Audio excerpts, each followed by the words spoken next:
Hi, I'm Matt Chenard, Senior Waterfowl Programs Manager for Delta Waterfowl. Today we're a little bit east of Bismarck, North Dakota, and as you can see, the migration is in full swing here. Hopefully some of you are still out taking advantage of the snow goose season. Today we'd like to give you an update on habitat conditions, an early update. I'll start off here in the U.S. side of the prairie pothole region.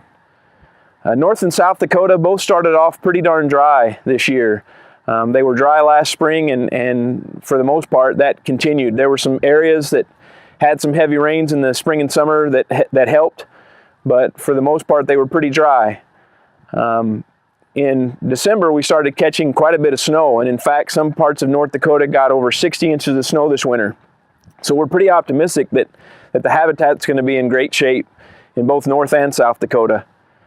Minnesota has been pretty wet for several years now, and that trend looks to be continuing over there as well.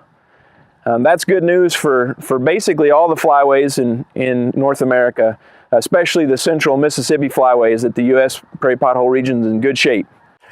Now for an update in Canada, we'll talk with Jim Fisher, Director of Conservation Policy. The big story in Prairie Canada were the rains last fall, with record amounts of October rainfalls filling all the potholes and delaying harvest. The story as far as winter precipitation goes and snowfall was about average throughout the potholes, except for southeast Saskatchewan and western Manitoba that saw a lot of snow and blowing snow that filled all the potholes full, and we expect excellent conditions there. Spring migration has seen early arrivals of Canada geese, and then a real cold snap came, and just now we're seeing snow geese migrating up through southern Saskatchewan and Alberta. Over in Ontario, around the Great Lakes, conditions are expected to be average, with a little bit of snow yet to be melted and run off into the ponds. Migration there is much more advanced, with the tundra swans already having come through, lots of Canada geese, as with everywhere. Mallards and black ducks are there already, and good numbers of diving ducks are showing up at Lake St. Clair. Thanks, Jim.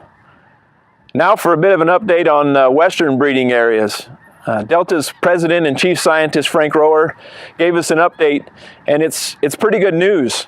California especially caught quite a bit of rain over the last year, and habitat conditions there are looking a lot better, which is important because you know, a good number of their mallards are actually homegrown.